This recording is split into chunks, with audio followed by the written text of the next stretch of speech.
Sorry for the delay, we're running a few minutes behind.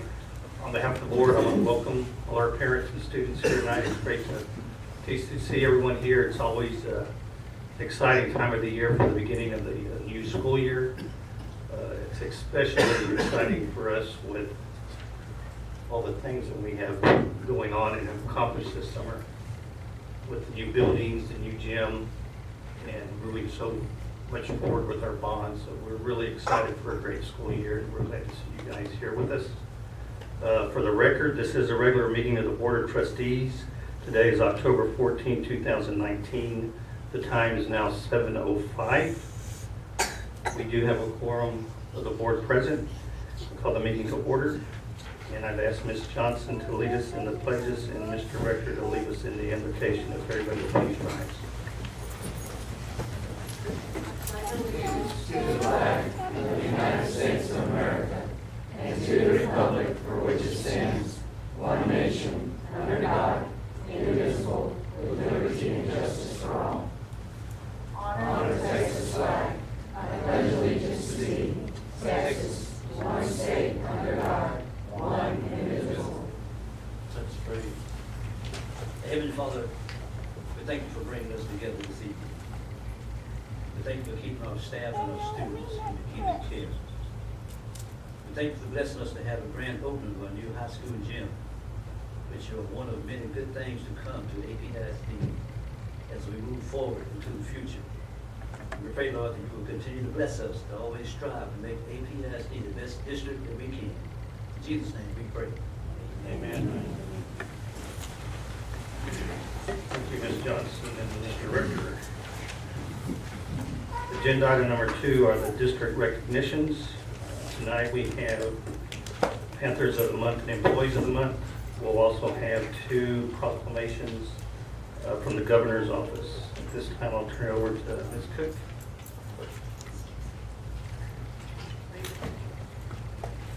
H.T. Falk Elementary School has selected Brandon Thomas as their September Panther of the Month. Braden is a second grade student at H.T. Falk, and he is the son of Jerry Thomas and Cindy Requingus. Where's Mr. Braden has 2 brothers named Joshua and Jacob, and in his spare time, Braden enjoys playing with his toys. He also likes to play with his dogs named Baby Girl and Whiskey, and his cats, Oreo and Callie. Braden likes school because he gets to go to art class, and his favorite colors are blue and red. When Braden grows up, he wants to be a paleontologist. He was selected as Panther of the Month because he is a dedicated student. He comes prepared to class, participates, and listens to the instruction. He is a bright student and a friendly kid.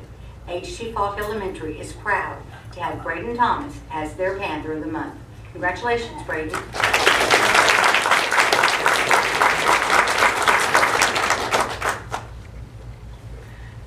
Charlie Marshall Elementary School has selected Rylan Mehta as their September Panther of the Month.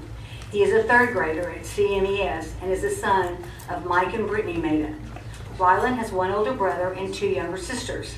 He has 2 pet guinea pigs, and in his free time, he likes to play outside and play Xbox. His favorite subject in school is math. After he graduates from high school, he hopes to become a professional chef. All right. Rylan was selected as Panther of the Month because he's always respectful and always puts others first. We are very proud of his hard work and dedication. Please join us in congratulating Rylan Mehta. He is one of the many bright stars we have at Charlie Marshall Elementary School.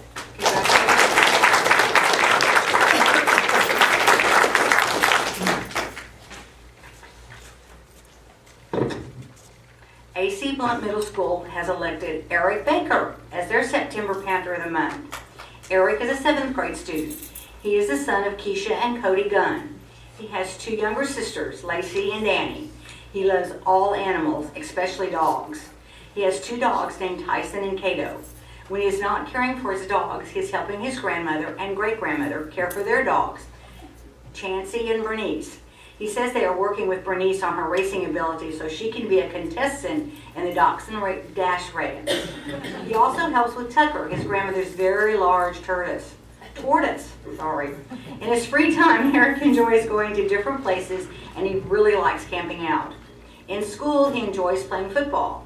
His favorite class is math because it is like solving a puzzle. When he finishes high school, he wants to go to college to become a veterinarian so he can continue his work with animals. We are proud to have such a great and hardworking student like Eric Baker, representing AC Blunt as September Panther of the Month.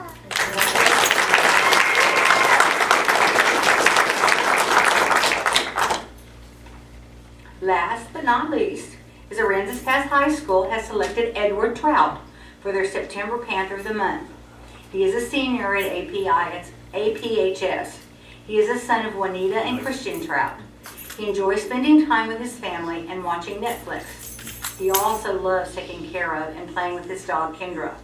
His favorite subjects in school are calculus and yearbook. After high school, he plans to major in psychology and become a clinical psychologist. He was selected Panther of the Month at Aransas Pass High School because of the hard work and dedication he exhibits. APHS is proud to have Edward Trout as their Panther of the Month. Congratulations.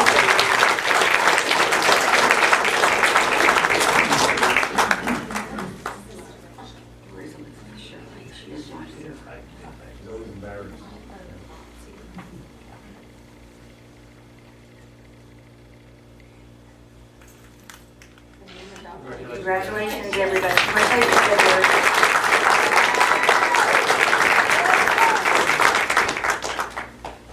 Okay, now employees of the month. Elizabeth Shirley is the PE teacher at H.T. Falk Elementary. This is her 15th year with Aransas Pass. She is single but is on the lookout for a rich man who loves dogs. They have to love dogs because she has like 50 million. She has numerous pets at home, and in spare time she enjoys spending time with them. She also likes to go to the casino. She finds her job extremely rewarding. Each day is fun because of the kids. She was chosen as Employee of the Month by her co-workers. With the merging of the two schools, she has really embraced the early childhood aspect in PE. She has had to have patience and flexibility teaching PE when the gym was not ready. H.T. Falk Elementary is proud to have Elizabeth Shirley as their Employee of the Month.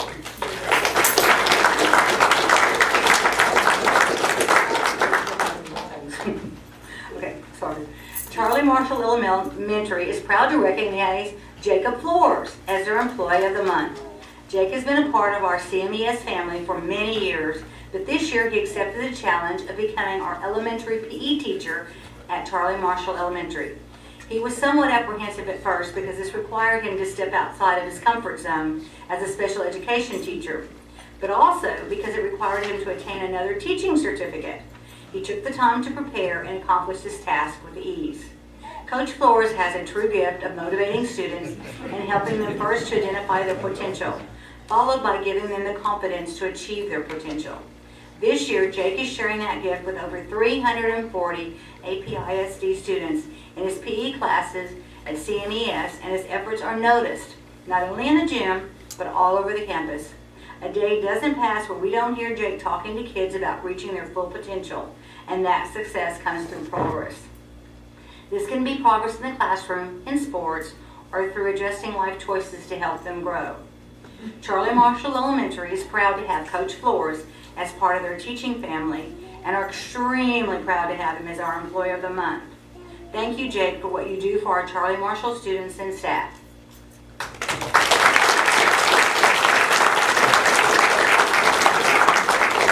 He was a good elementary student, too. Okay, Employee of the Month.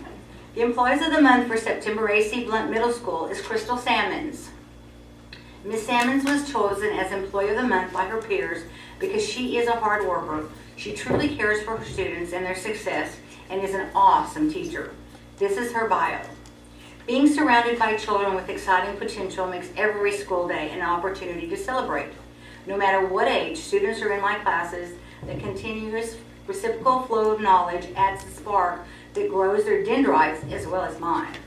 I am thankful for the opportunity to nurture my new crop of 7th graders while rooting for and cheering on those 8th graders who were mine last year. My daughter was absolutely right when she said to me a few years back, "Mom, I'm glad it takes at least 104 kids to replace us. Teaching your children is my absolute joy." We are proud to have such a great employee like Crystal Sammons at AC Blunt Elementary School.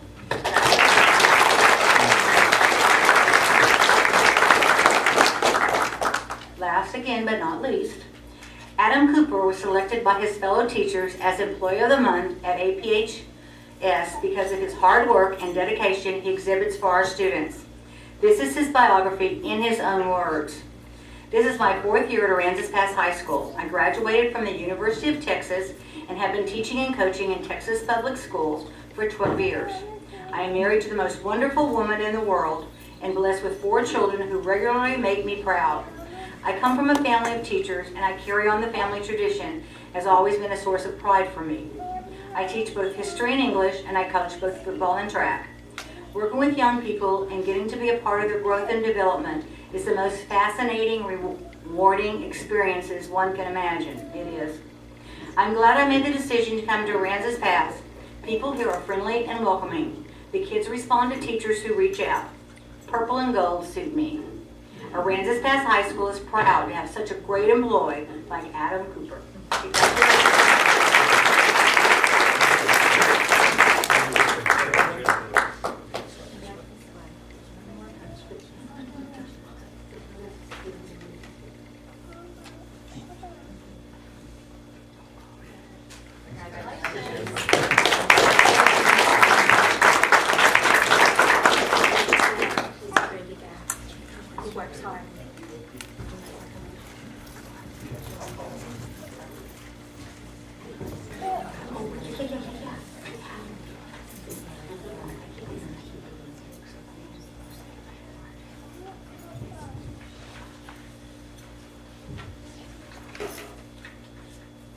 So you want to stand with Kara and recognize our principals.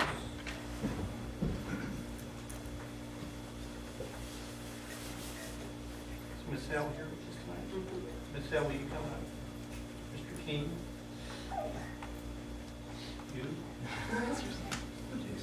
Jason?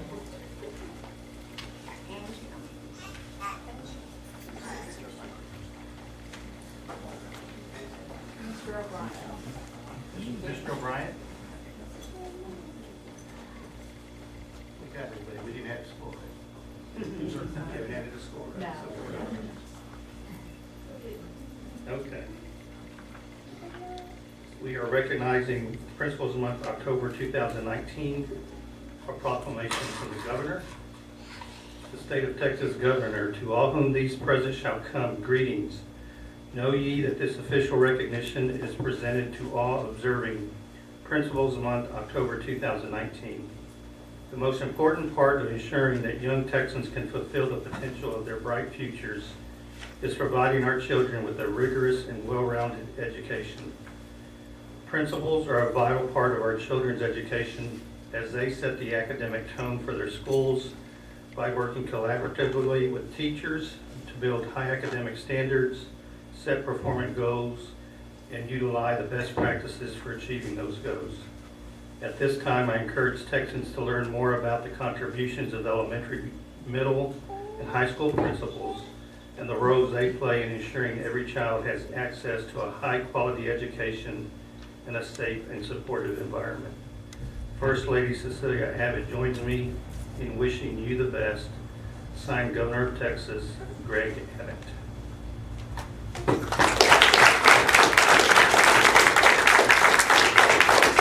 we hand out their certificates, I just have to say that this is the best administrative team in the state of Texas.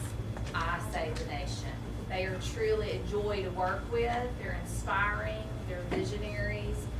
They're not afraid of hard work. They keep me on my toes, and I could not be more proud to work with a group of people than these that are standing before us today. So thank you, each one.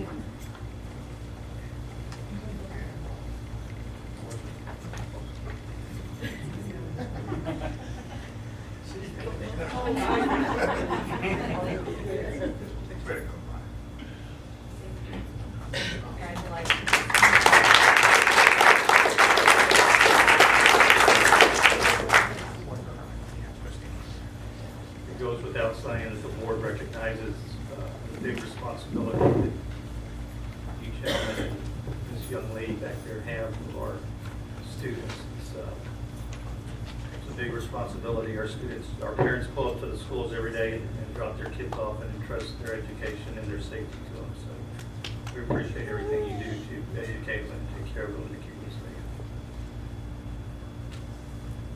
Agenda item number 3 is the introduction of the 2019-20 Student Advisory Council and the report. Yes, sir. Oh, I'm sorry. Yes, thank you, Jerry.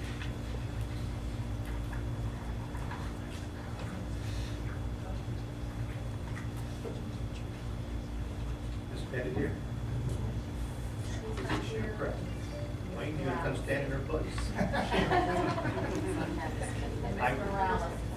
I'm sorry, Ms. Morales, will you come?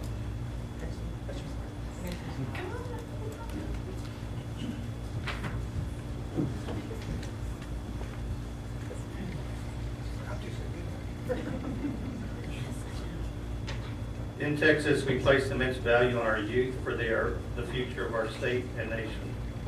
In order for them to fulfill their potential, we must ensure that each and every young Texan receives a challenging, well-rounded education. Everyday human resource professionals across Texas greatly contribute to ensuring students receive the highest quality of education possible. There is no limit to what students can accomplish when they are immersed in an educational environment that is rich in achievement and composed of skilled teachers and school staff. Human resource professionals help create these fundamental surroundings for students by executing effective practices for hiring high-quality staff and providing over various and much-needed services to students, teachers, and administrators. At this time, I encourage all Texans to join in celebrating the many contributions of human resource professionals and learn more how they support our educational system by continually evolving their strategies for success and taking on new challenges. Therefore, I, Greg Abbott, Governor of Texas, do hereby proclaim October 9, 2019 to be Texas Education Human Resource State. Signed, Greg Abbott.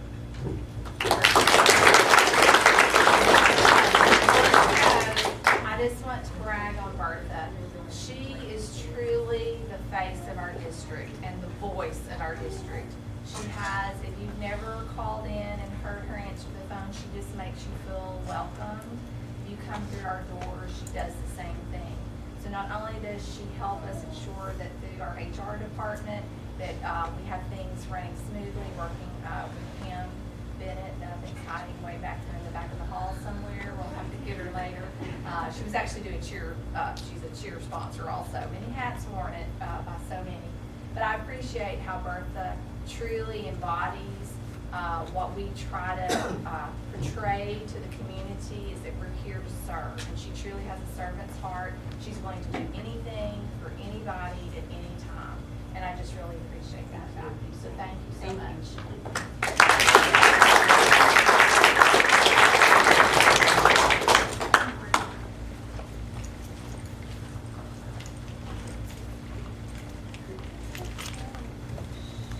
Agenda item 3 is the introduction of the 2019-20 Student Advisory Council and a report held for the meeting on October the 10th.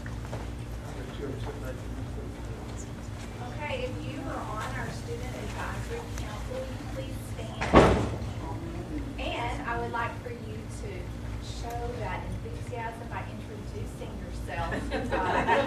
We're teaching you to be strong leaders, so would you introduce yourself? I'm Lady Perez, I'm a senior, and I'm the leader of high school for the Student Advisory Council. Hi, I'm Johnson Martinez. I'm also a senior, and I'm on the advisory council. Hi, I'm Emily Schultz, and I'm in 7th grade.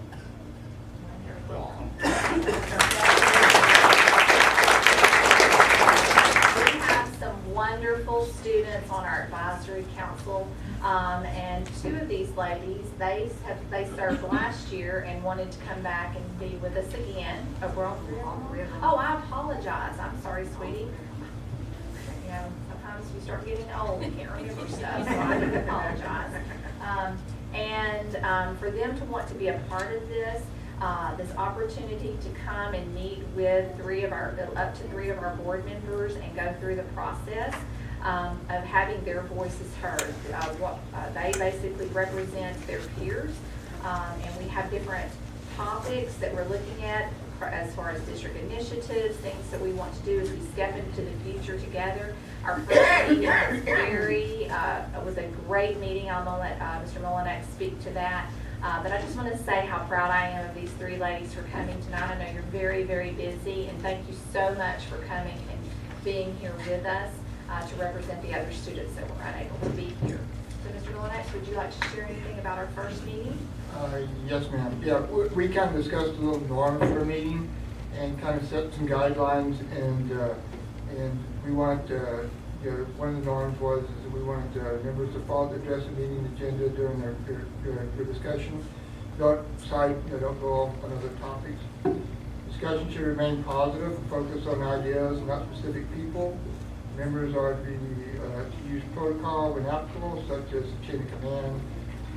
Discussion should be such that everyone has the opportunity to voice their opinion, and there should be a time set aside each meeting to reflect on the meeting.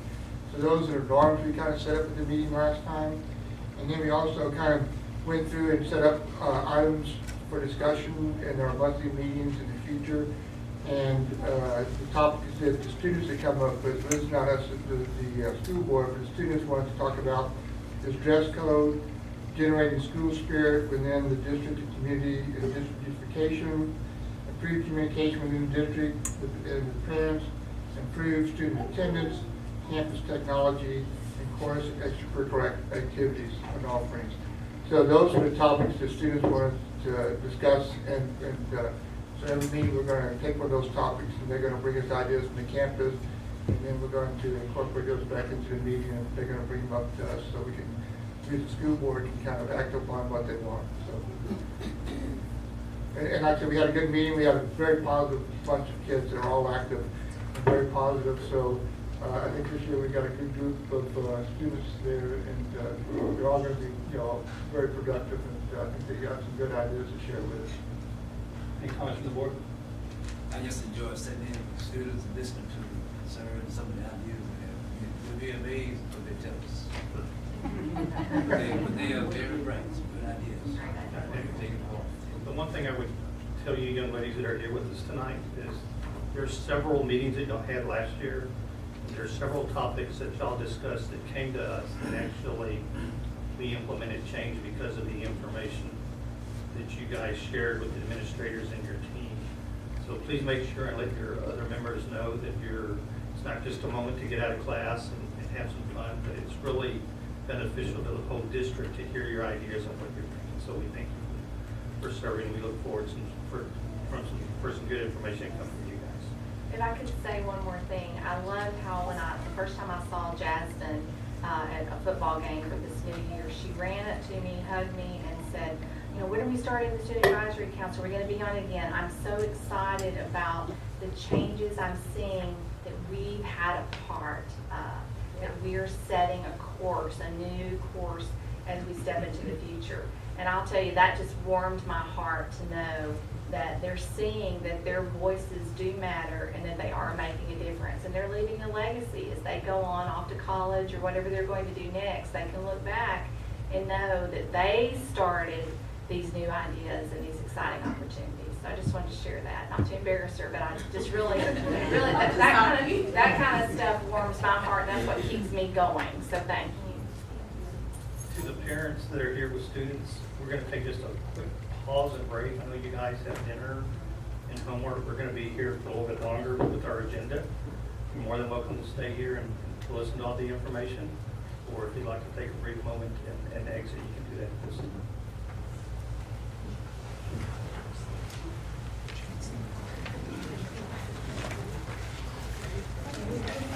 Hi, thank you for coming.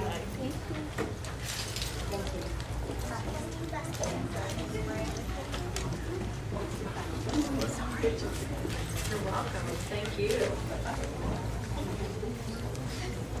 Very proud of you. Keep it up. Congratulations. It's adorable. Bye, Grace.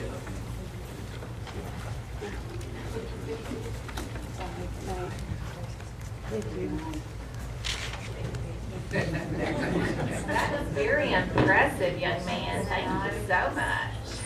Thank you.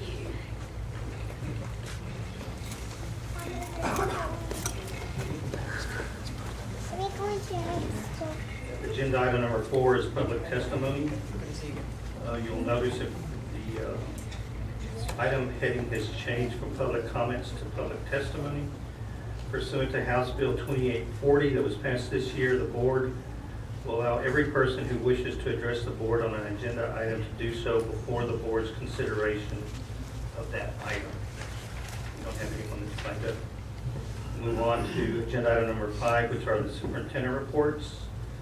Included in your board package is construction update for the elementary school, high school tip walls. I will turn this over to you, Ms. Cook. Okay, we're going to begin with our elementary and gymnasium status of completion. I'm loving that that's coming to a close. Mr. Grindelwald, if you will come up and share with us. Thank you, Ms. Cook, board members, community. Going to give the status report. I hope you have a copy of the colored pictures and some of the text there. Start off with the elementary school. The bus drive teacher parking area at the elementary has been completed. It's being utilized at this point for the elementary school. The mason still needs to put the column wraps around the columns at the bus canopy, but it is operational. We're hoping to get them on site this week. The gym floor is complete, is all installed. All the striping is complete in there. The access control system, that system has been installed. They're missing a piece, and I understand that it's going to be fully operational on Thursday. We're trying to get them here sooner, but that's what I got from the contractor today. And in the same respect, the security film that's going in some of the windows and doors in the entry will be installed as well. I'm doing the punch list today. I went on site. I went through the building. About 95% of the punch list has been done.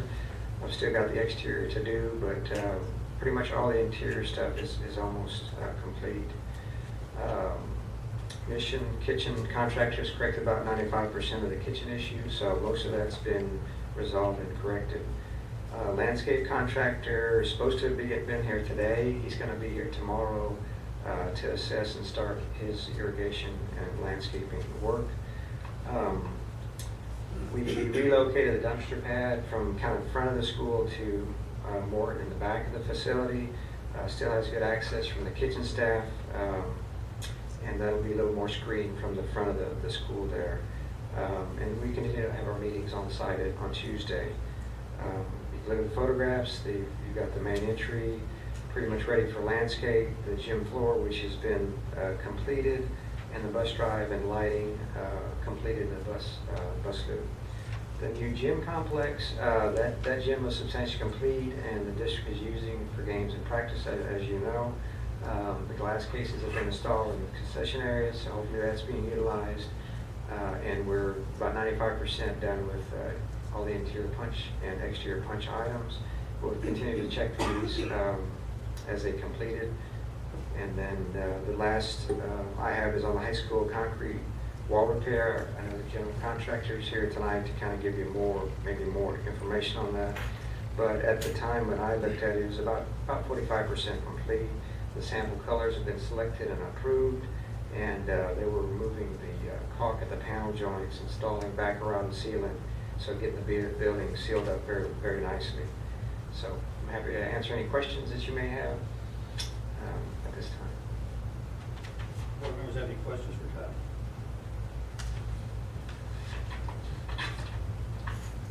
You see it coming to a close.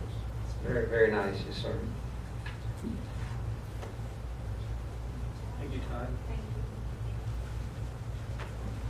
Okay, the next item we have is the elementary and gymnasium construction delays. There was a request for us to look into the delays that we've had for both of the projects. And so we have received some of the information that was requested to look into the justification for the delays. Working with the attorney, we have continued to need more information, so I've sent out a request to receive more we get that information, we will pull all this together and be bringing back a recommendation to you as the board in the near future. But as of tonight, that's the stance of that. Next, we had looking at the high school Till 12 status, and with PSC is Curtis. Curtis, I'm not going to even try your name. I was practicing earlier, and I said I'm going to chop that up, so I'm going to let you say it when you come up. But Curtis is here this evening with us. We appreciate him driving in, being here tonight just to give us a status. I know that this type of repair is different for us, and we've all been trying to learn as we go along.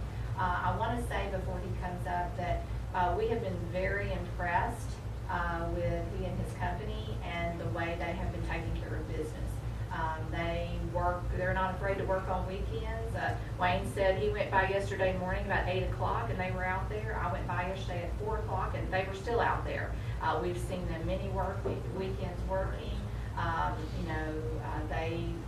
There's certain times they can't because of the weather conditions, but thankfully the weather has not hindered too much. But I want to say that first and foremost, their work ethic is outstanding. They're taking care of business. And then communicating with us what is going on, what they're finding.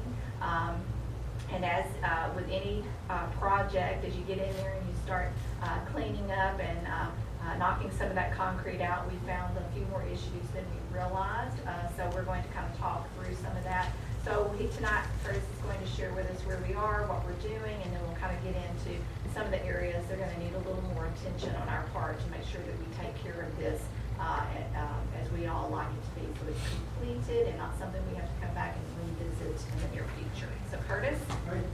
Well, thank you. My last name is Ardoin. Don't worry about trying to say it. Here in Texas, you say Ardoin. All right. So it's a pleasure to be here. I appreciate the opportunity to be here. You guys have a wonderful group of folks here. It's been real enjoyable to see the recognition of everybody. Being back from big city, we don't see it as much, so it's nice. Thank you. So let me share with you briefly an overview. I was told I had 45 minutes to an hour. So as you know, we were contracted. So I'm with James Construction Group. We're a subsidiary of PSC, Primary Services Corporation. More specifically, I'm with a business unit called the Infrastructure Rehabilitation Unit. And we perform structural repairs, structural enhancements, and things like that. So this has been a fun project for us. As you know, you have tilt walls, the vertical concrete panels that surround the school. And they are riddled with age, right? So you have corrosion of steel, which as the steel expands, it causes the cracking and the spalling of concrete that you see. So our job is to get in and to remove the failing concrete, inspect the steel, either clean it and coat it or cut it out and replace it. We also recognize that you have structural cracking that will form throughout the concrete. And so based on the structural requirements, we port, inject, and we structurally repair those cracks so that you don't have to worry about that continuing. Furthermore, then we'll finish up with primer and 2 coats of an epoxy coating that's designed to protect this concrete moving down to the future. We have panels, as you know, that surround the school, east, north, and west side, and then up on the roof as well. So we're addressing all of those and at the direction of Todd and his team as well. As Ms. Cook has mentioned, like any restoration, you're going to find unforeseen failures. Much like if anyone's ever worked on an old car or truck or house, the deeper you get into it, the more you find. There's only so much you can predict. And so as we've moved forward, we've been forthcoming and presenting those situations to everyone and what that looks like, and maybe a change in a slight duration of the project, and maybe a little bit of money added to that, but all within reason. And we've had some discussions along the way of we communicate with Mr. Ochoa on a weekly basis. Our superintendent provides weekly updates as to what's being done so that everyone is abreast of what we're doing. And I don't know that I need to go into a lot of specifics unless you guys... Well, I think they'd probably like to hear, because later in the meeting we're going to, when we look at our bond money, and everything I'd like to, this is under what's needed for the additional to take care of this is under the $25,000 threshold. But I think to be full disclosure, what we're doing is since we have the expert here, and after talking with Ms. Stansbury, we felt that it would be best if we just go ahead and go through this so that you can understand what we're dealing with, so that you can help us make a good decision about whether to take care of all of it now or what your pleasure would be. Yeah, so generally our job is to present additional work that needs to be done. And it's the client's decision to do it now with money that you have or to put it off. It's just our job to educate you. So we've done that. We've provided some timelines and the findings of additional scopes of work that are all within the original scope that was in the contract, being additional crack injection repairs. And these are beyond what was actually placed in the concrete. So for example, if 1,500 linear feet of crack injection was proposed, if we find an additional 300, well, then we bring it to your attention. We let you know what that's going to cost, and that dollar amount is still based on what the original contract allowable money was. And so we've provided Ms. Cook and Mr. Cho with a short list of additional crack injection that needs to be done. There are some additional spalled concrete. Spall is just the concrete that is separating from the rebar, so it's spalled concrete. And the replacement of some additional rebar. We only replace rebar based on a 25% loss in strength, based on the diameter of what that steel was. So if it's beyond, if it's at 25% or beyond, then what that means is that we can no longer just clean it, coat it, and put new repair mortar on it. It needs to be cut out and replaced, and all of that is done per the contract. So we still follow suit. So any additional time beyond that would be just delays in materials that are required and things like that. So we've provided numbers and durations to both Mr. Choa and Ms. Cook, and so they've had that and some time to review and to discuss, and if we need to discuss that in detail, then we can as well. Well, the total would be what you had sent me was $23,462, and I think there were there's give or take there on there. We're still looking at whether it was going to be the 120 for linear foot for one of the projects. So we're right in that general area, and 18 additional calendar days to take care of everything and make sure that it's all taken care of. One of the biggest chunks of this was the horizontal joints. If you'd like to talk to them about that, that's a little above and beyond. And you'd even mentioned that we could have our maintenance crew potentially go back in and do it. Right. After listening to that, it's not that I don't trust our maintenance crew at all, but I'm wondering if that's maybe a little beyond their normal scope of work. And while we have experts here, it was a cost of $9,600. My opinion was, let's just get it done. Because we're talking about the, structural integrity of the high school. So we want to make sure that we do it, and this building will last us for many years to come. So you want to tell them a little bit about that horizontal? Sure. So most of the horizontal joint repair that we noticed was done because concrete was failing at some point. So at some point, maintenance or someone else had come in and they've applied some type of an epoxy to fill those voids in concrete. Well, over time, it's dried, it's cracked, like most epoxies will over time. And so at this point, we have found various locations. It's not consistent around the building, but just doing our daily inspections as we do, some of that is overhead. Much of it is at the base, just above the slab. What's going to happen is that if that's not taken care of, you're going to have water intrusion, which just continues to cause that steel that's exposed to stay wet, and you're going to see cracking again in the future.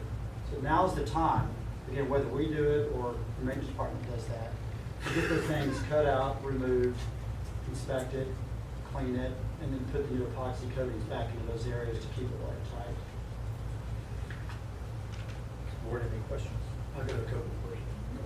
On the repairs, 33,000, whatever, has the whole building been assessed? I mean, is there going to be any more findings going forward? Not to our knowledge. This is, has been an ongoing sort of investigation as we go in. You know, many times when we see a small crack, you know, we literally sound it out, right? So that's what we've been doing, and we've had our crews over the weekend, that's what they were doing. You saw them, they came around the final corner, this is the west side of the building, and we asked them to go ahead and specifically do that, to get that cleaned out so that we can determine, is it going to go beyond what was in the contract for the rebar replacement? And this is what we found is additional 82 linear feet of rebar that is beyond that 25% bar loss. There's no way to know that until you really start knocking it all out. That's what we've located. And I got one more question, just out of curiosity. Yes. You know, several years ago, we added the science wing, which is at least, 20 years newer than the original building. So did the findings, was it from the old part of the building, or maybe from the science wing? I was just kind of curious. So I'll tell you, we've noticed areas on all sides of the building, other than where the gymnasium is. Some are just worse, and many times it has to do with what side, if it gets the most sun, you have the least problems. It's the areas that are typically going to be a little bit more shaded, or for whatever reason, more moisture is standing in that area. That's typically what we see. The original contract, it's my understanding, and Todd knows better than I do, is that the evaluations are done by the engineer of record. They come out, they make their assessment. A contract is, or not a contract, but the bid documents are based on that initial investigation. So in many cases, in most cases, once a contractor gets out and actually starts performing that demolition, that's when you begin to explain it more. So as opposed to waiting until the end of it, we felt you guys should know about it now while we're here so that it can be viewed by anyone that needs to see it. And then make a decision on how you want to take care of it moving forward. Thank you. Yes, sir. Any other questions? Thank you. Hey, thank you very much. Mr. Curtis, we Thank you appreciate very your much. information. Yeah, Appreciate I'm it. happy to stick around if I get questions later. I'm more than happy to stick around. I don't believe if anybody, if you have any questions now, you don't have to stick around. Okay. But we appreciate your. Hey, thank you very much. Thank Appreciate you. it. Be safe traveling. Thank you. All right, so we'll circle Nice to back see you. around to that. Feel when free we to call. get policies Okay. and Okay, get, thank you. talk about a little more about what we'd like to do there. Okay, the next report is the enrollment report. I'm sorry. Next report. No, we got a few more things. Okay, we'll keep going. I still have my superintendent's report. Go. Did you not put enrollment? Oh, okay, well, Attendance I'm enrollment? sorry, my page is not correct, so I No problem. apologize. Let me go back to what you were looking at. Oh, enrollment report, there it is right there, okay. That's out of sequence with where my notes are. Enrollment report. Enrollment report in here. Oh, there it is. All right, so you'll see that our enrollment, this is for the first 6 weeks, was 1609. 96.2% attendance rate. Our goal is at least a 95%. And you'll see that we're doing very well across the district as a whole, and every campus has been above the 95% goal. So that is kudos to my fantastic team. Yes. Michelle's really up back there, yes. Those high schools and tests, yes. Yes, and our enrollment is actually 1613, I believe, is where we are now. So we've already gone up since this report was run. So we're excited and keep moving forward, so keep it going. Now we're back to where I was. Calendar of upcoming events. You'll see lots of things going on. They're not all on this calendar even. It's best to go to our website. I'll try to send this stuff out to you as reminders, but one of the big things for this week, it is homecoming week. We have the homecoming parade that will be Wednesday back at the old route, pre-Harvey.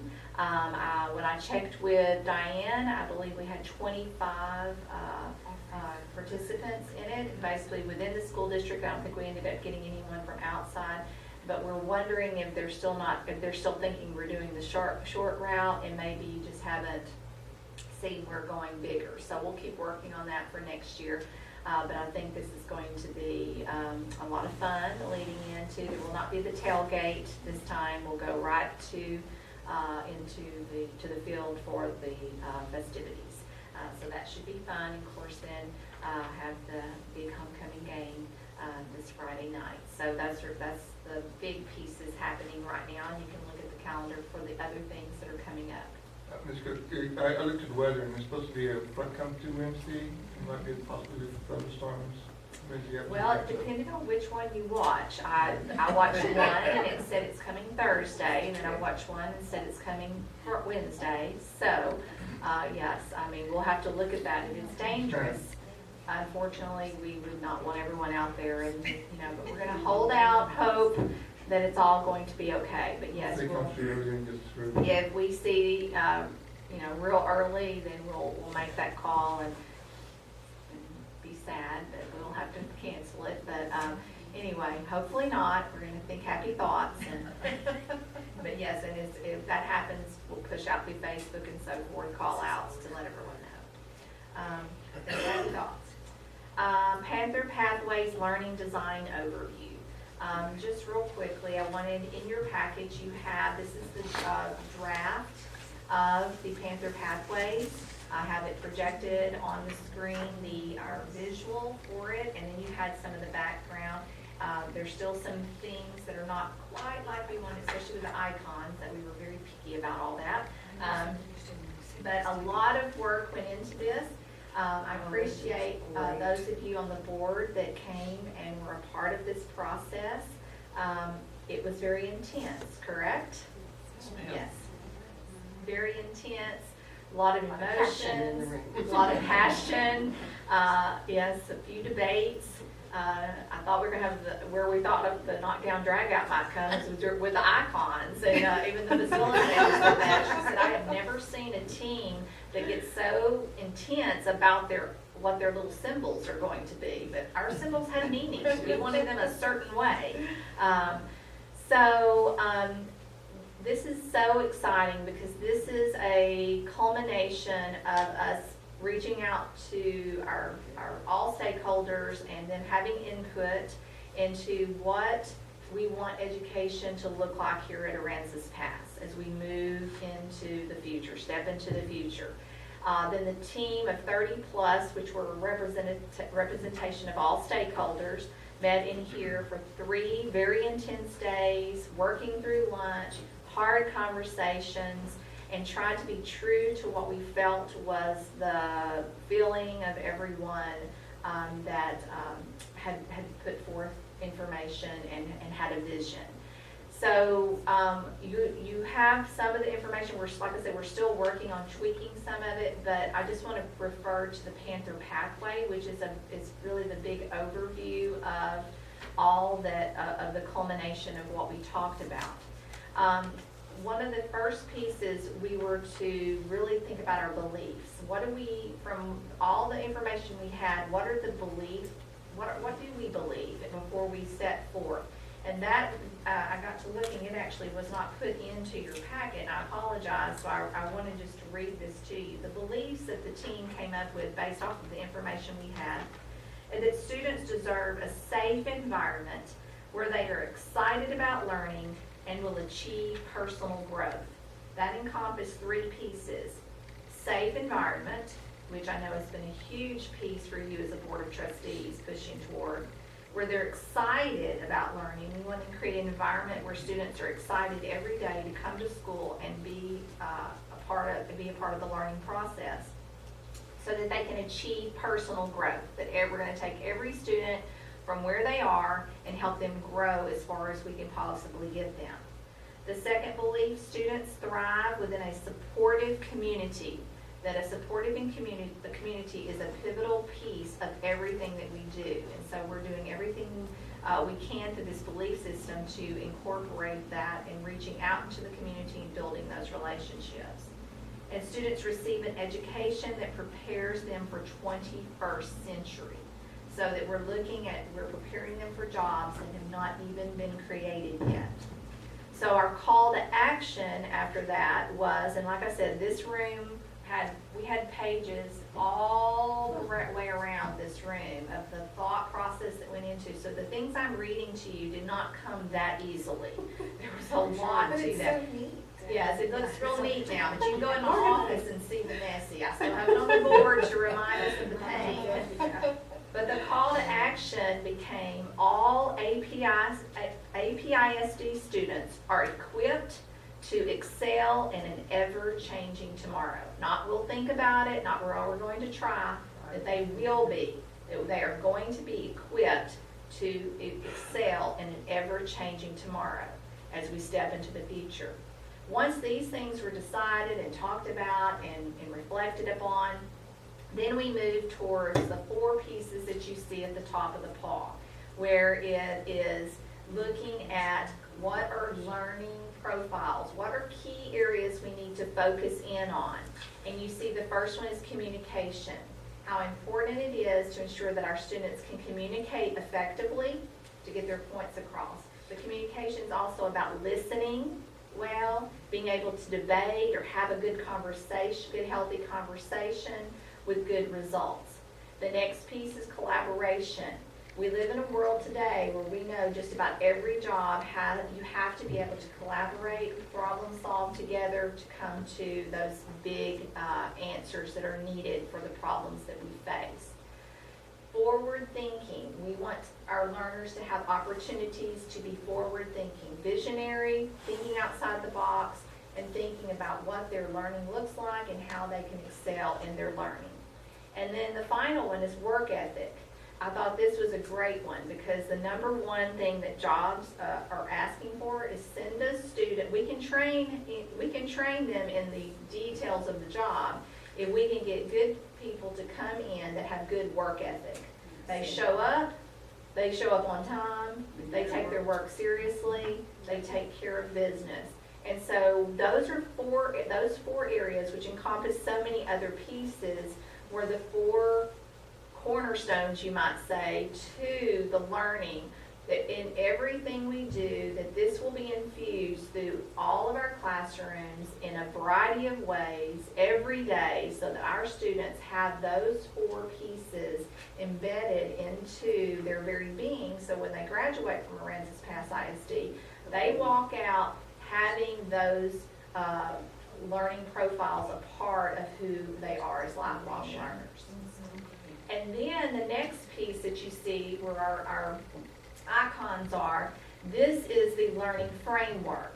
And this is what are we looking at, what should our classrooms look like each day? And how are we going to get together, have the same focus and mindset of what the expectation is. This cycle could happen within a day for certain lessons. It may be a week or 2 weeks for a unit of study. It just depends on what the teacher is teaching. But the first piece is Ignite. And what that is about, and you see some of, in yours, we put actually what those best practices are and what the educator would be doing, what the student would be doing. But Ignite is where we get students excited about their learning. Excited about what's about to happen, what do they know about it, what do they need to know about it, and how can we want them to be, we want the learning to be student-centered, where students are really involved and engaged in the learning. The next piece is Explore. This is giving students that opportunity to really dive into the learning process through an array of activities and opportunities. That we're going to explore together as educators on what that will look like in our classrooms. And then Apply is where they will actually have opportunities to do student authentic representations of their learning. That we know that there's a time and place for a worksheet or some variety of written form. But what about the other opportunities, whether it's through a special project where they build something or they draw something? There's other ways to show the learning that occurs. So we want to think outside the box and give our students that opportunity, because that's the world they will step into, a world where they have to have true, some creation there for their job. And so how do we make that happen, and what will that look like in our classrooms? And then that reflect piece is important, where learners reflect on what did you learn, what else do you need to learn, how do you feel about your learning, as well as educators reflecting on the process of the teaching. Not only did we teach, but did the students truly learn at the level we want. So that is a very quick flyby of a lot of information that is there. And so what our next steps are now, I went out today to each campus and visited with each of the faculty, groups of teachers, and went through this, pretty much what I just said, with a little more detail for them, because I think it's important that they begin to hear about this, letting them know that this is not a something that's some new initiative that we bought and brought in. This is us. This is the Panther Pathway. It is reflective of what the great things that are already going on, and how do we pull all of that together and ensure that we're all focused and heading in the same direction, encouraging each other, supporting one another, providing training and coaching that's needed to take us from good to great, that we're excellent in everything that we do. And so that's what this is a picture of. So hopefully the staff all felt that today, that this is something we're going to do together. We're going to do it carefully with a responsible rollout. This is not a steamroll event. This is a roll together, truly row together as we do this. January 6th, we will, during our next staff development day, is when we will begin our first rollout of what this is going to look like and how we're going to be coaching them. So the second semester, we can begin incorporating this through our lesson design and in our classrooms. And then we'll gauge that and we'll see what's needed as we go along. We're very excited about this. The teachers and all those that were a part of this were very excited. They wanted to run and roll it out like immediately, but we had to remind each other, everyone else wasn't here with us for those 3 days. So it's kind of like coming home from camp. You're all excited and you want to tell everybody and them to be excited with you, but they didn't have the same experience you had. So now our job is to be responsible and help them gain insight into that experience. Those of you that were here, is there anything you want to share about your experience with development of the Panther Pathway? It was wonderful. It was enlightening to see the leaders and every level, the community just engage in it. And it was no joke, a lot of work, and it kept moving. But very impressive, and that being the end result is pretty neat. So good job to everybody. Very nice. I enjoyed it also, just sitting there, throwing my little 2 cents in, listening to everybody else. It was amazing, some of the different things we all came up with. And I think the community members, and there were several community members, it impressed me that it was probably, we had 10 to 12 people every day in the community there to be part of that. And they made inputs, and those inputs were incorporated into the thing as well. So therefore, they can go back to the community and said, we're part of this. So I think they left feeling they're part of their kids' education. So it was important for them to feel that. So more to come. I see some walking around town, someone's in the meeting, they still excited, they still. Oh, yeah. That's good. Well, we want to keep that excitement and we want to move forward with this. So I know that as we look towards, Mr. Galvana and I have been talking about, as we think about the board, you as the Board of Trustees, looking at goal setting and those types of things, that we'll be talking more about this and how we roll all of this together so that what your vision is in connection with this, so that we're all in sync. Absolutely. And I really want to tell you how much I appreciate you as a Board of Trustees for having the courage to allow us to go through this process because this is different, and it's the most exciting thing I've ever personally been a part of. And I just really appreciate you being visionaries and being willing to step out there and say, well, we've not ever done it like that, but let's try it. And I appreciate that. That's when big things happen, when you're willing to do something you've never done before. So How do you see this rolling out to the parents and the students to, how are we gonna do, just slowly implement it and then let them ask questions, or it's gonna be a formal introductory or Well- open house kind of conversations, or not at all? I'm serious, I don't know I know that teachers need to be engaged and. Well, we haven't had those conversations, that's a good question. I mean, we've really been talking about right now, our main focus is with the teachers and the coaching. I feel like we need to have all of that in place first, so that we have it all prepared to explain to the parents kind of the excitement of what they're seeing with their students, that this is what it's going to be looking like. A lot of this will not change for some of the classrooms. A lot of the teachers are already doing a lot of this, so Good teaching yeah, it is. It really is best practices. But I think it's going to be important in the spring for us to find a time to, in a way to share out with our parents so they can be excited about it and be an encouragement and encourage their students. So, and if their students come home and they have a project to complete, not to get all fussy about it, but to encourage them and say, this is, this is important and this is learning. They're still learning. It's just a different way to do Are we it. gonna have this in every classroom? Yes. That's what I understood. Yes, these are currently being developed, and we've been giving feedback, on what this looks like. There will be posters in every classroom, and so we want to incorporate this in every way that we can. Yeah. Yeah. Great. So one thing to piggyback on what Adele said that I hadn't even thought about was we had a big push out to the community and to our teachers and to our staff to say, hey, we want all stakeholders involved. And I think they answered our call to do that. So now we have the information. I think we fall short one step if we don't formally Oh, of course. present the information to them and give those community members at least an opportunity to come one night to see the end result of what all those talks were. So as we move forward, I would hope that we would do that. Oh, definitely. I wasn't meaning to say we weren't doing it. We just haven't had that conversation yet. We're still trying to find our way for the next step.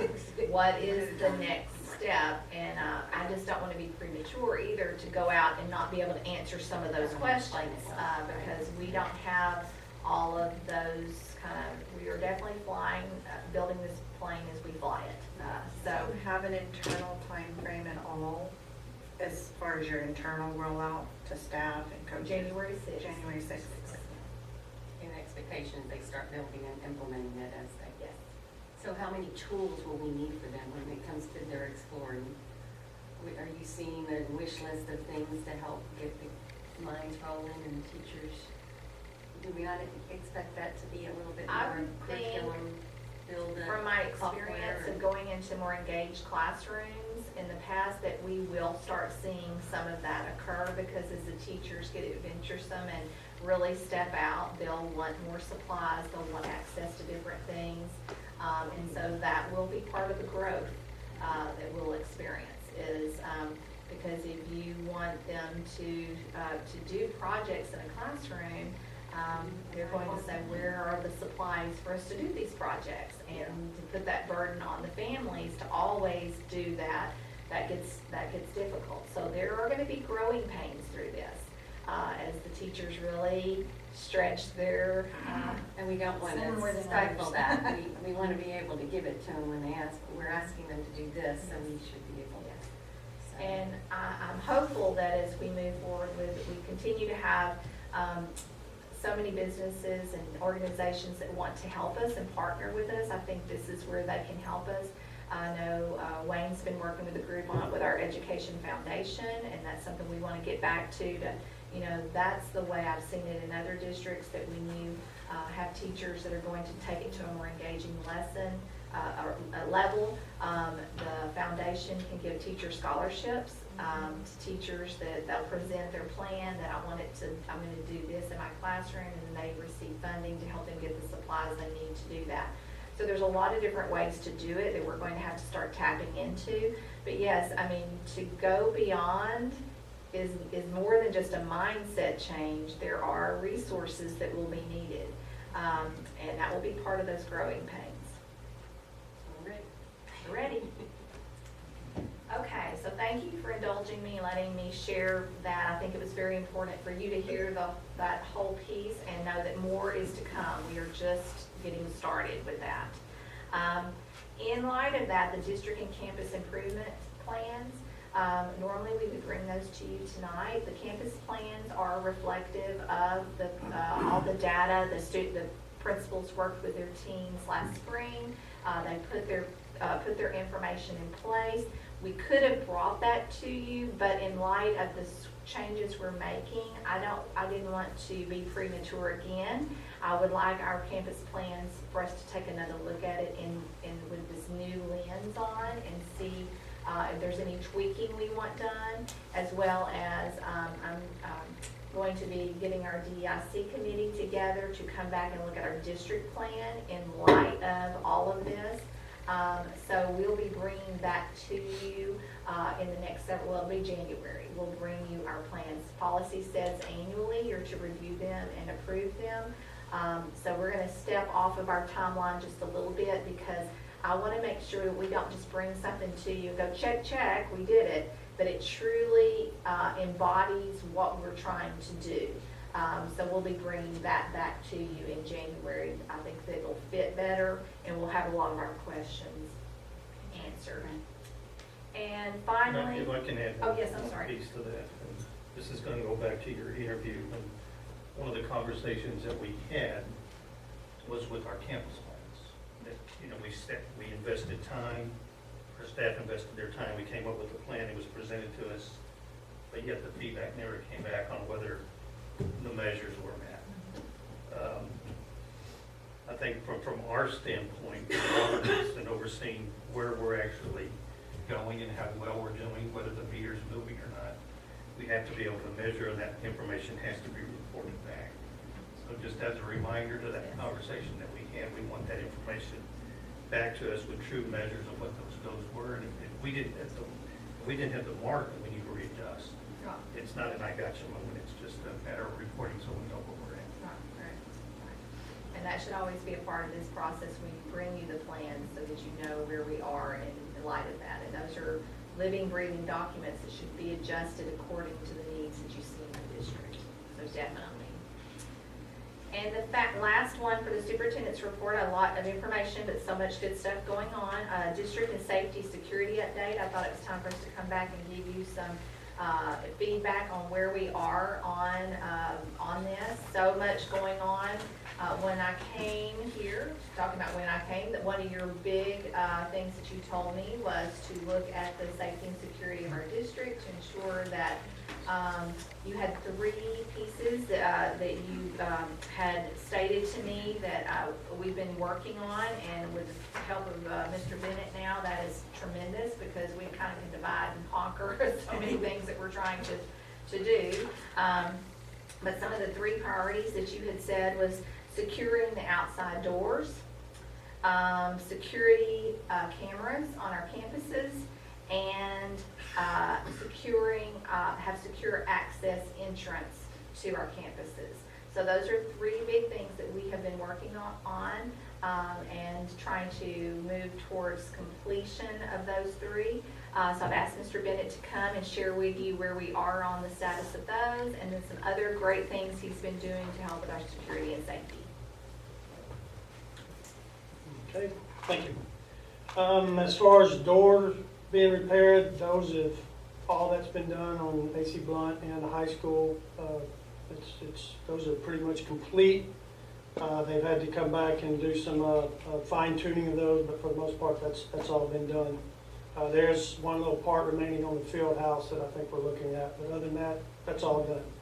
Access control on all campuses is in place, and we just heard them say tonight that the VCS finally is going to be done at Falk, where they'll have their whole system. The Guardian part, where the camera and intercom is already in place there, so once that's there, then all campuses at their main entrance will have access control. And when we bought that, or when we purchased it, we left it in there where we could expand in the future if we wanted to and add some more doors to that. So we're good there. We are still looking at some camera situations for upgrades there. Make sure we're all covered like we need to be. Then we get into some of the other things that we've been doing Campus have continued to discuss and keep the SRP, Standard Response Protocol, on the front burner with the teachers and the students, and putting it out there. We're still putting it out there on our Facebook to keep it, constantly out there so they'll know that that's our emergency plan. All campuses have held lockdown drills with the help of the APPD, so they've already we got those in the first 3 weeks, and APPD was there. We go around, we check every door and make recommendations of what we find. All campuses have had at least one fire drill, some two, and they bring the fire department in with those to make sure that they're exiting and doing all the things they need to do to know where the students are. Thing that's ongoing now as far as SRP is some individual campus reunification plans, which they're finalizing those, and having tabletop discussions where their individual campuses will know what to do in case they need to reunify just as a campus. That's a big part of the SRP, and they are working on that now. They're having those discussions in PLCs or faculty meetings to make sure everybody's on the same page. We've got all the baskets in red folders with updated rosters in them at every door now, so the teachers can grab those and go, and they have a roster in them. And we recently put a tourniquet in each one, which got some things coming with that. And we are in the process of getting our threat assessment teams established on each campus. And that's part of the mental health part of stopping some of these situations before they get to be a major incident, where on each campus they will, if they get a referral of a student, they can look at it and see, is this a true threat, or is is there an issue going on that we need to address? They're putting those in place now. We had our first safety meeting on September 25th. The next one's scheduled for November 6th. We're going to do them every other month, and that's we bring in all admin and fire department, police department, and EMTs. They were here, discuss several things, all the things we've been talking about: access control, SRP drills, our anonymous alert, vaping, stop the bleed training, which we did today. We have a safety audit coming up on the 28th, reunification plans, cameras, campus concerns. APPD they have a person assigned to each campus. At the beginning of the year, they were noticing little things that need to be addressed or asking us to possibly address. Look at, we can do what we can, but they're coming up with recommendations, so we're keeping those things. We got a list of those that we're going to try to work through. We've also held a vape education parent meeting on that same night, September 25th, with Stephanie Diaz, one of our SROs, to put some information out there. If y'all know, and vaping's become a huge ordeal, and it's an epidemic on our campuses, and I don't know if I'll go that far, but it is pretty bad on our high school campus, and we're dealing with that now, working with Ms. Hale. We have some things in place to hopefully address those. There is discipline measures that go along with vaping, but we're also adding an education part to that. So if a student is put an ISS or what have you for a vaping incident, there's some education that goes along with that. We just recently purchased 25 license for, it's called Vape Educate, that if a student reaches a certain level, if we have to send them over to the alternative education, they will have to complete that 5-hour course as part of that stay to become educated. We held a Stop the Bleed training, which the state says we have to do now. It's not just your normal CPR or first aid that sadly we do every year, which is needed. This is for traumatic injuries, tourniquet, use of tourniquets and things like that. We had that training this morning. All of our employees had it. We are going to have Stop the Bleed kits put in every campus. How many is on? It's different for each campus.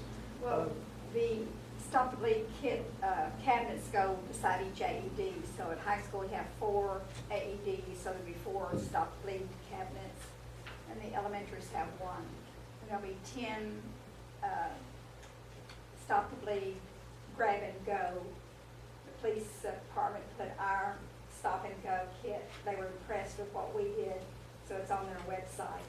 There'll be 10 of those in each one of those Stop and Bleed if the teachers need it.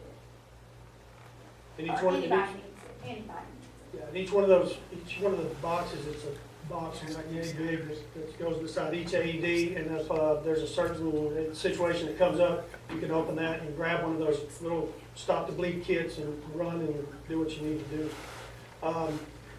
The teachers have been trained, and we also, after we get them in place, we have to train every 7th grader through 12th grader on where those are and how to use those as well. So that's still coming. We have to do that. The fire department, the police department, and Tri-County were there doing the training today, and all took part.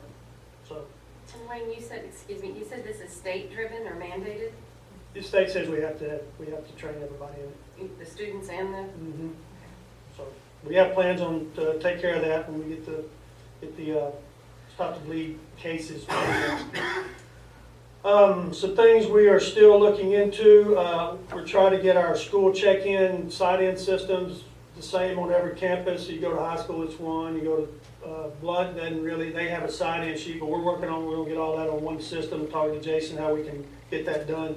The school check-in, we're looking at that. Still trying to educate myself on the ballistic film, maybe looking at that, see where it might be needed on the different campuses. We're doing some traffic control things that Falk, you got the cafeteria, you got a pretty big window there, and the drive up to it. These are some recommendations at the police department too.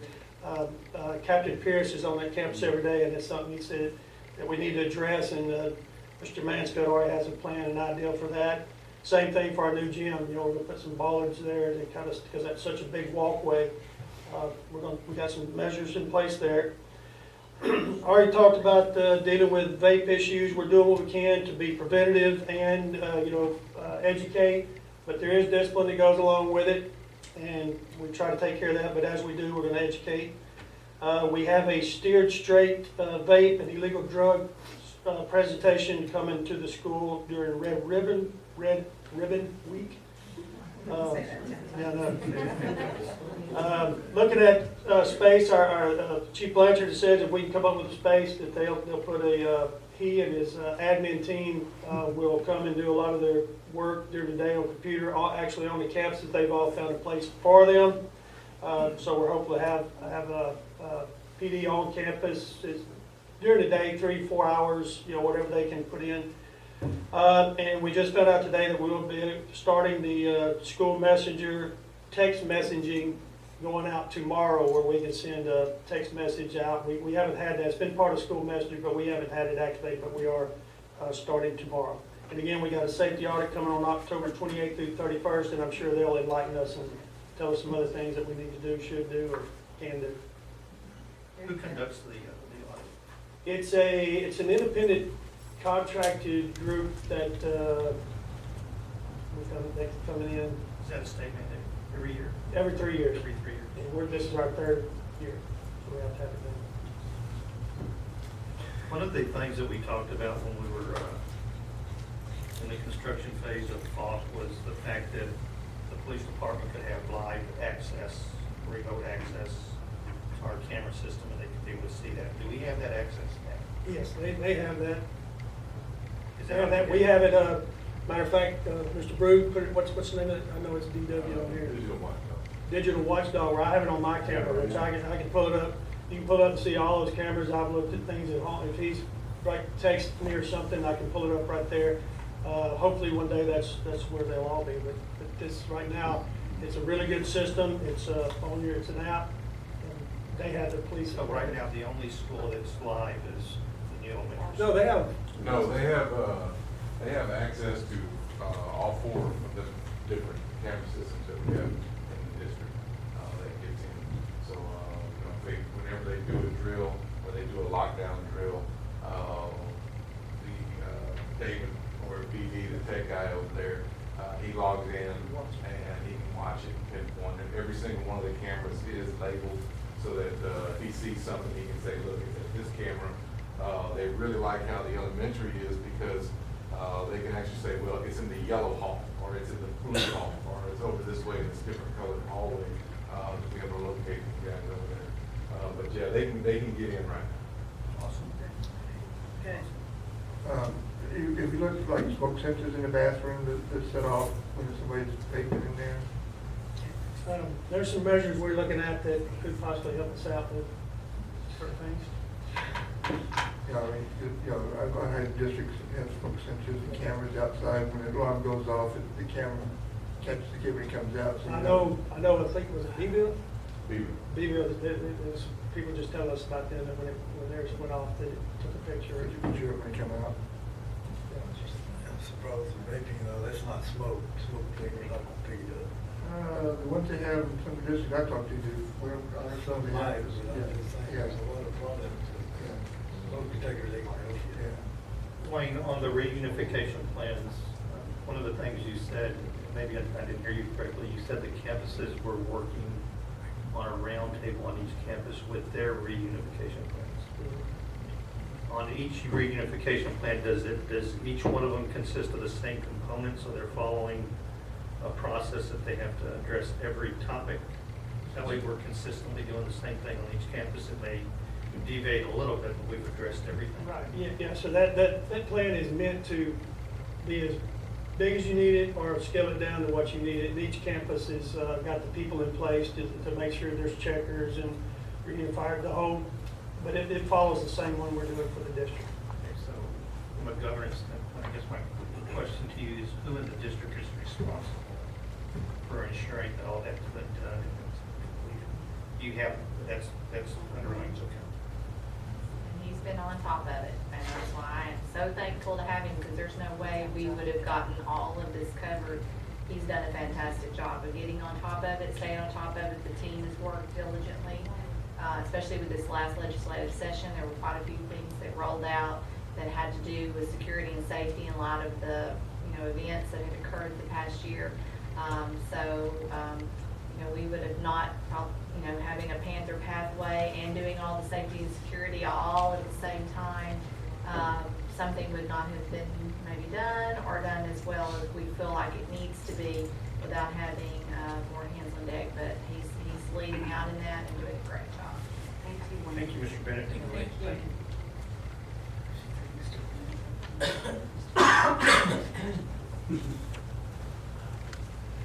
Agenda item number 6 are the financial reports.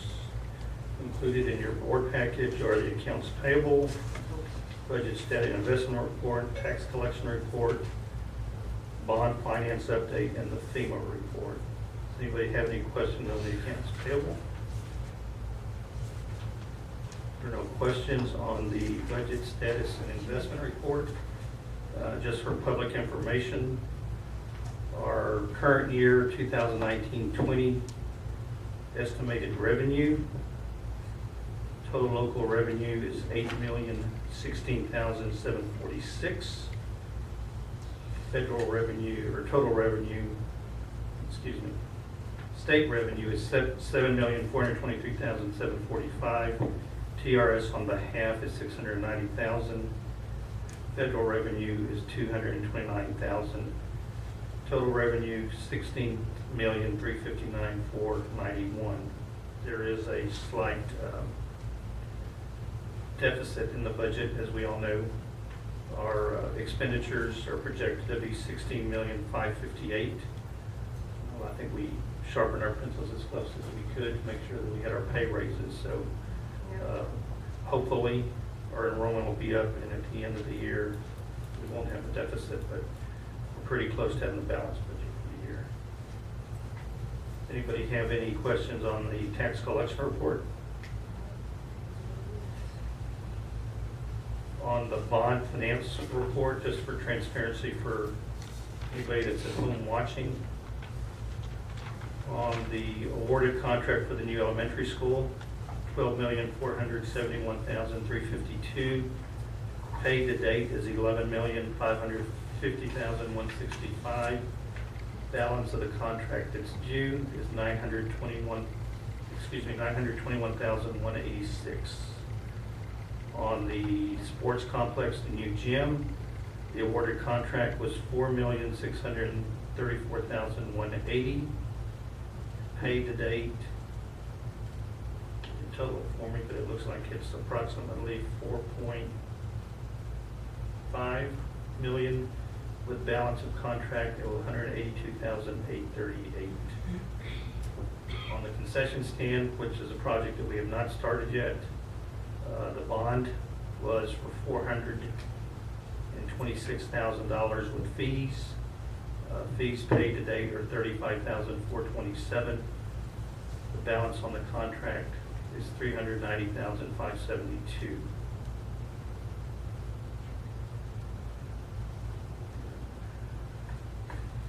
Other projects, bond amount was $2 million. Paid to date is $1,225,309. There were some expenses for the elementary, $129,000. And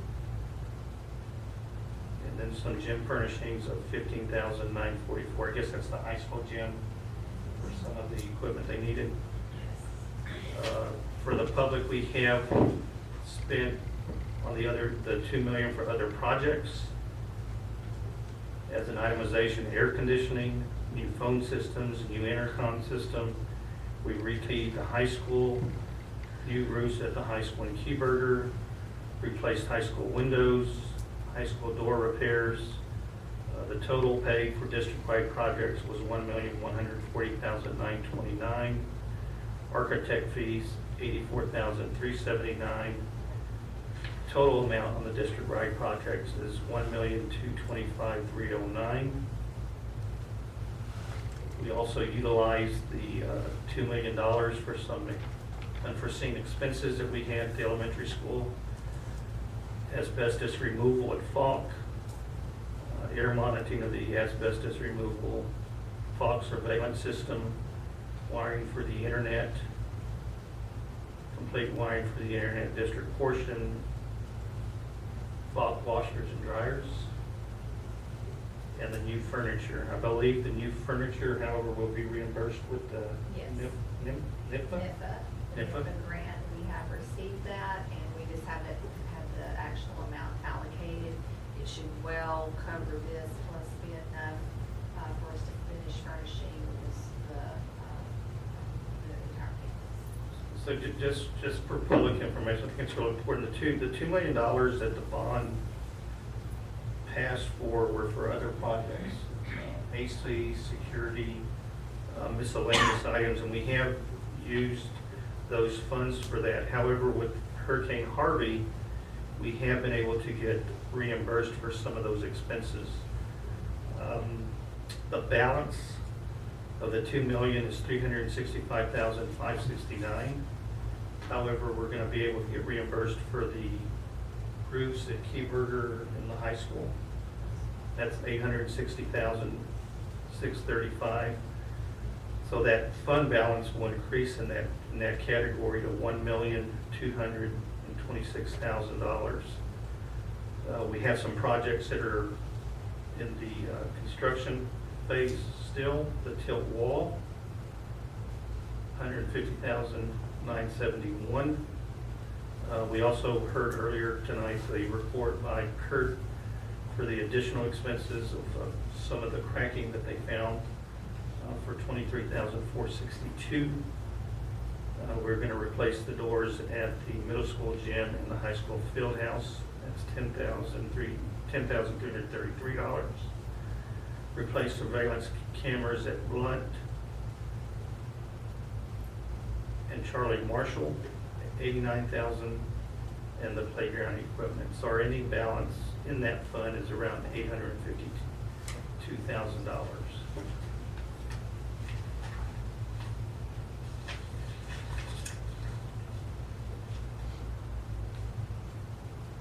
So after all our expenses, we're looking at balance of funds of $2,221,970.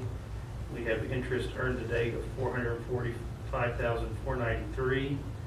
A donation from HEB for $27,000, which total resources available for projects is $2,694,463. And one of the reasons that I wanted to talk about the funds that are left, I had a conversation with Ms. Cook today, is I believe we've addressed most of the concerns that we had for those $2 million when we passed it. I don't know if there's any other projects that y'all you can think of or remember we had talked about, but one of the issues that we're gonna have is with the concession stand. The construction costs after Harvey have gone up tremendously. We looked at those initially at one point and we were shocked. So at some point, we're gonna have to supplement the $400,000 that we have from the bond with some additional money. So my question to Ms. Cook was, what other projects do we have or foresee that we're possibly gonna be doing in the future that you would like to use this bond money so we can know how to plan for the concessions? What other project? Well, as far as projects that we had listed under the bond, from looking at past paperwork that I had or conversations that we've had, this will start finishing that out, because the main thing was the security issues with the doors, so this will take care of all of our outside doors. The camera system for all of our campuses. The only other thing was mentioned was technology, that I saw in some paperwork, but I don't really know what was really meant by technology. Was that devices? Was it access? I do know we still have some areas that we're needing to work on there, but funding to make all of that happen. Using every available amount of money we have to move it forward, so that we have the access points that we need. The next thing that we saw from looking at it from an administrative team was looking at the concession stand, because that was something on the books that has been promised to the taxpayers. So how do we move forward with that? And thankfully, you really look at it as you're reading through that, I was thinking, we've taken care of some things you didn't even foresee, like the tilt wall. I mean, who knew that was coming? Well, what a blessing that you've had these funds, so we could take care of that. Because that was a real need, that money had to come from somewhere. And that provides you, that gave the funds for us to be able to take care of that. So to answer your question in a long roundabout way, I feel very comfortable that we've really checked a lot of things off the list that I found of what you were hoping to do. So we just need direction now as we move forward. Our recommendation would be we really focus on this concession stand. What is it? What do you want it to look like? What can we feasibly do? And let's make it the best we can make it. Right, so before we start that conversation, I'm gonna let Cheryl, I guess you're gonna talk about the FEMA report that you provided for us. Actually, I went ahead and printed out a hard copy so you can touch it. Okay. I wanted to bring this to you because we've been working now with FEMA almost 2 years. And what they did is they did an inventory of every damage that we had and turned them into projects. Some of them got combined into projects. And what they do is they try to cost out what they believe is going to cost the district to repair or replace a building. It's a lot of research, a lot of invoicing that they have to go. They are very thorough. FEMA goes through every single invoice that we've paid. They have been working really well with our insurance company, and our insurance company worked very well with Belfour. What's taking them so long is in the way we received invoices from Belfour, they organize one way, but FEMA wants it internally in a different way. So we've had to stop and resort things and over and over. At this point, where we are is I've listed all the projects that are listed in our FEMA portal. And they're categorized, the title of the project number. What I wanted to bring to your attention is under the process step, there's a bunch of them that say they're obligated. What that means is FEMA has completed their estimating of what the project is supposed to cost, and they've obligated that money in our name and sent the money to the state of Texas. At this point, we have to reenact every step we took with FEMA. We're now going through with Texas. Do we get to collect the interest while it's sitting there? There are a few monies that we've received already from Texas, the debris removal, and that they're listed on the very last column of what monies we've sent. What they're trying to do is clear out all the small projects, and what they're working on now at FEMA is still developing the projects for the main campuses, the high school, Blunt, Keyburger, and, well, all. So, if I heard you correctly, we've been paid for some of these categories. One that says TDM paid. Where it says TDM paid, we've actually received those monies. So those monies have been moved to our fund balance? Those are in our disaster recovery fund. And what report does that show up on? Is it itemized on one of them? No, that is not itemized on here, but I can get that for you. The disaster recovery fund is where we put our FEMA money and our insurance money, and we paid, Belfour payments came out of that instead of commingling it with our general fund. We were supposed to account for it separately in a different checking account, different general ledger account, and everything. So without getting too detailed accounting-wise, we can look at it two ways. We're gonna be reimbursed, even though FEMA says they don't reimburse you for your deductible. We can say that this is gonna kind of partly reimburse us for that. What they are saying is they will not reimburse, let me see if I say this right. They don't want to say that they're reimbursing us our deductible. What they will reimburse us is unreimbursed funds, which boils down to the deductible. So the bottom line is gonna be, we're gonna receive a check, or we receive checks now for monies that we've expended. And the question becomes, do we put that money back in our general fund, or do we designate it as designated funds for a project that we want to do in the future? That I haven't had any guidance, and Karen and I both talked about when it's all said and done and the dust settles and whatever's left in that. I don't see any problem myself keeping it separate for those projects. And one example that I'm gonna use is the softball, baseball fields. That money that FEMA has come up with, those amounts, those are obligated amounts. It's on the last page. But we've got to prove to Texas that we've already spent that money. And there's a little disconnect there. FEMA is saying it's gonna cost more than what we've actually paid and been reimbursed by insurance for. And I questioned our PDMG, which is our go-to person for FEMA, and I asked, I said, is it possible that we could wind up with a few more dollars than what our deductible actually was? And they said in some cases, yes. So I'm gonna use baseball, softball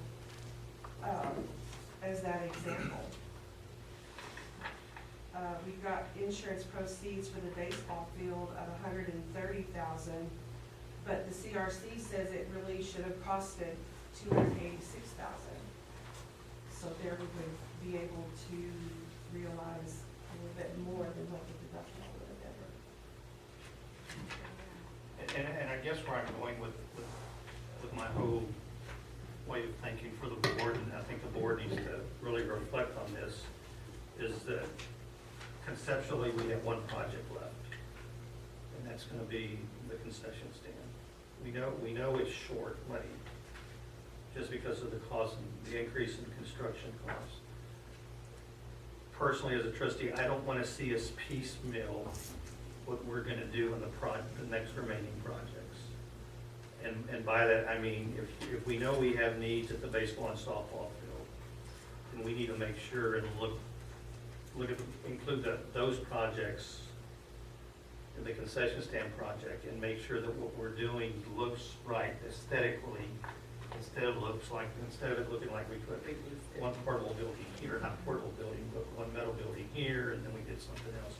I think we're in a prime time where, from a fund balance standpoint, and the FEMA money that we have, and the money that we have left in the bond, that if we're ever going to be in a prime time to do that construction, it's going to be now. But we're going to have to be careful and make sure that we do that as a design, that it all looks aesthetically right for us. But those are conversations that we as a board are going to have for the vision that we want the administration to go out and carry out, and exactly what we want those projects to look at. I mean, at this point, we've spent, I don't even know what the dollar amount was here. We spent $35,427 on architect fees, and we still don't know where we're going to put the concessions. So as we move forward, we need to be making sure that we're cognizant of all those facts and exactly what we want, and then we put it together as one master plan moving forward. When we started those projects, that was the path we were on. You know, the projects were going to be started pretty much at the same time. The design was going to be, you know, aesthetically same. So I agree with you. Sean, could you explain the area, there's like 3 areas that have no cost or anything across the board. This is pending CRC. What does that mean? Pending CRC project development. For example, the new IT Compton Hall. The new IT Compton Hall. What happened,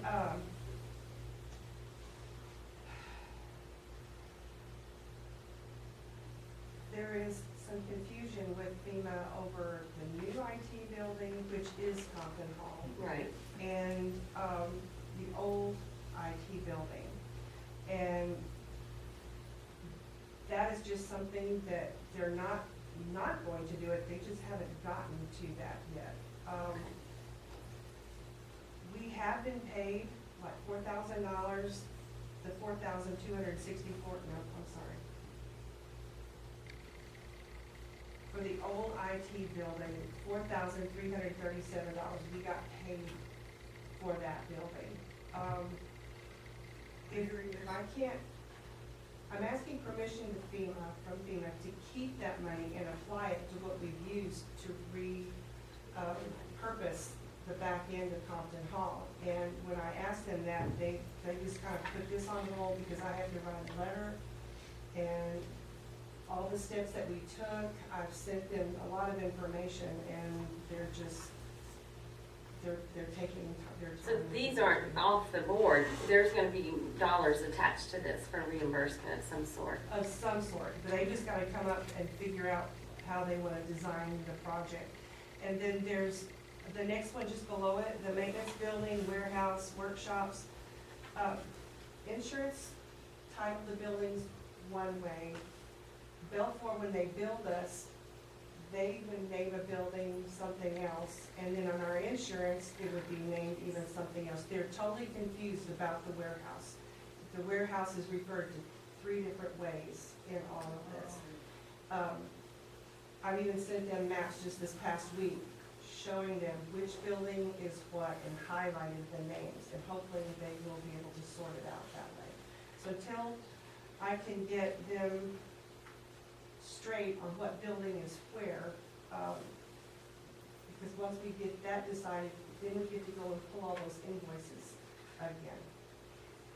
Okay. So what I'm hearing is this bottom dollar is going to raise even more so. It could, and one, I'm going to get ahead of myself. I got it highlighted in green here. It's the old bus barn. It was totally, it just imploded on itself. It was the metal building that was next to Compton Hall. The slab's still there. And FEMA is, they've costed it out. And our share would be $324,000. That is if we build the building and replace it exactly as it was prior to Hurricane Harvey, as far as dimensions of the building. And I've included that into the request to go out to bid. The reason we're asking about that, Charlie's been calling different companies that manufacture these buildings, and he has not been able to get anybody to give him a quote. FEMA is asking me, how much do you think you're going to be spending to replace the building that we're going to give you the money for? And without quotes, the only other way to get a number would be to request bids. This doesn't mean that we have to award a bid. There is a mitigation factor that FEMA came up with to increase the gauge of the steel from a 26 to a 24 gauge to make the building stronger.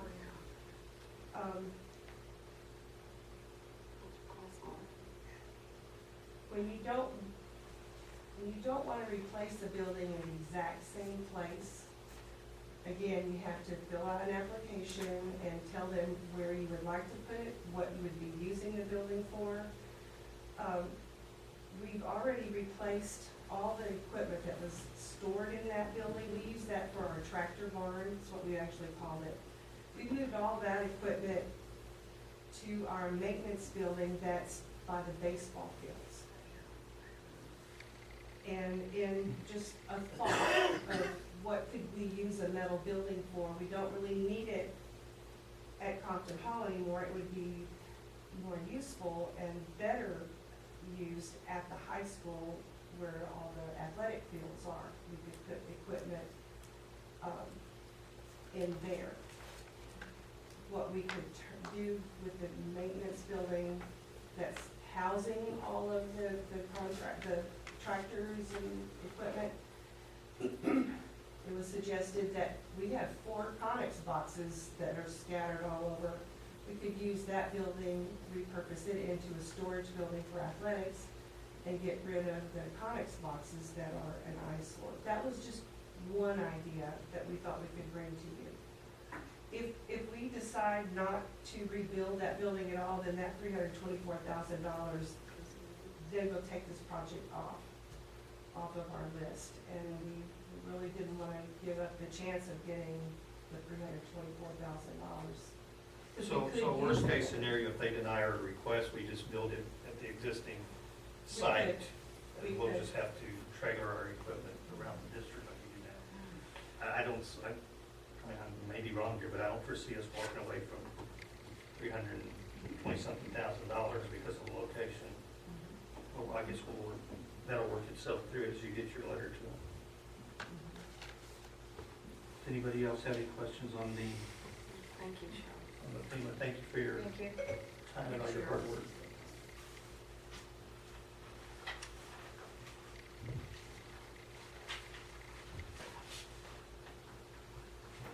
Agenda item number 7 is the consent agenda. Included in your package are the minutes from the September 9th and the September 16th meeting.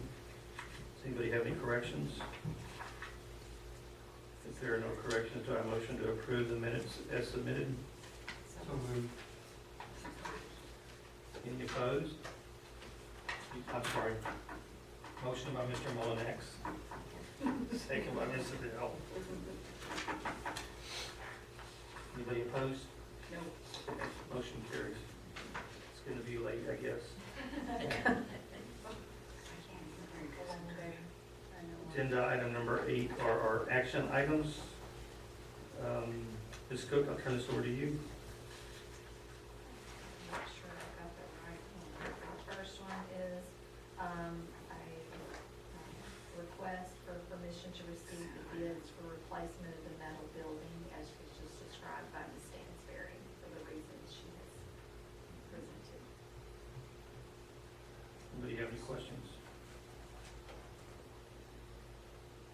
motion to approve the request to receive bids to replace the middle building using funds from FEMA as recommended by administration? So moved. Motion by Ms. Johnson, second by Mr. Rector. All in favor, please say aye. Aye. Any opposed? Motion carries. Next agenda item is to consider or approve a proposal for the Guardian Security System to update the district camera system.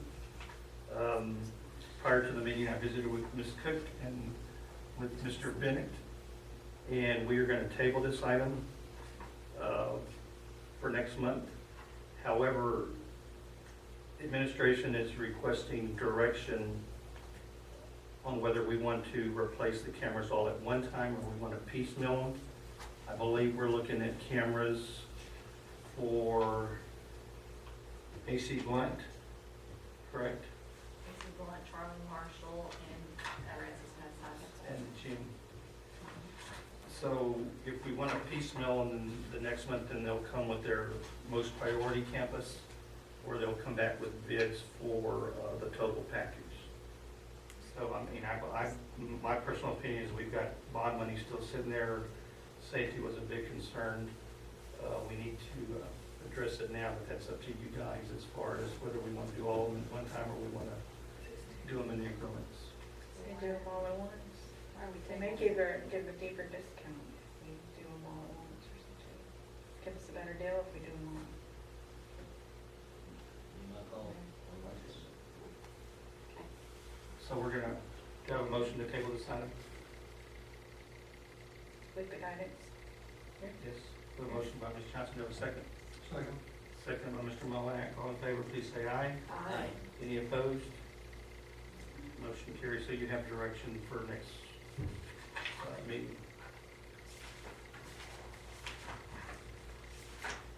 Next action item is to consider and approve changes to board policy DNA local performance of appraisal evaluation of teachers. Ms. Cook? You'll see on page 78, the revisions include that, should be blue in your packet, that we are bringing, the current policy is just the small part at the beginning, that every teacher will annually be, go through the T-test appraisal. Our reasoning for this is not that we're trying to get anyone out of this. We're looking at a different focus. Our focus is, instead of doing a formal evaluation through the T-test, we're moving more to a coaching model. As we look at our Panther pathways and coaching our teachers up, what we're looking at is the principals are going into the classrooms more frequently, gathering information, having coaching conversations with the teachers. We're getting training to help us all be better at how that looks. So we just feel like there's more value in coming at it from that perspective, especially with the shift that we're trying to make, than to say that every teacher will have a 45-minute formal observation one time a year, and then hopefully the principals then can run around and fit in the walkthroughs. It has been proven that this coaching is much more effective than one moment in time. I applaud the coaches for, y'all are coaches, our principals for being coaches and working diligently this first 6 weeks to try to get in the classrooms and begin that shift. So that is the purpose for us bringing this. There is still that opportunity that if you see the criteria to be eligible, so it's, we look at that very carefully. Also, if we have teachers that we feel need to have that more formal, they would still be in that process. So it gives us an opportunity to open it up. This is not a closing it off. This is really opening up to do a better job of coaching our teachers. So we like that opportunity to be able to do that. Board, have any questions? If there are no questions, I have a motion to approve the revisions to DNA local as recommended by administration. I have a motion by Ms. Branch. Do I have a second? Second. Second by Ms. Johnson. All in favor, please say aye. Aye. Any opposed? Motion carries. And the last action item is to consider approve the 2019-20 appraisal calendar, appraisers, and procedures. Yes, Good. this is something we bring to you annually, and so you have listed those that are listed to be appraisers that have been trained in our calendar. We're just bringing to you for approval. Board, any questions? There are no questions. I have a motion to approve the 2019-20 appraisal calendar and appraisers as recommended by administration. So moved. Second. Motion by Mr. Molinak and a second by Ms. Branch. All in favor, please say aye. Aye. Any opposed? Motion carries.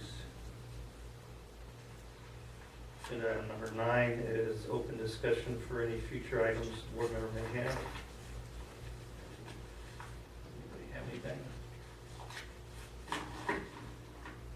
Agenda item number 10 is to convene an executive session as authorized by the Texas Open Meetings Act, Texas Government Code 551.001, concerning any and all purposes permitted by the Act, Section 551.076.089, to deliberate regarding the deployment or specific occasions for implementation of security personnel or devices, including potential implementation of a school marshal or guardian plan.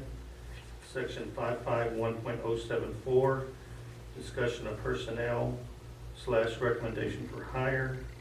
Section 551.082, discussion of student discipline. The time is now 8:59 and we'll convene an executive session.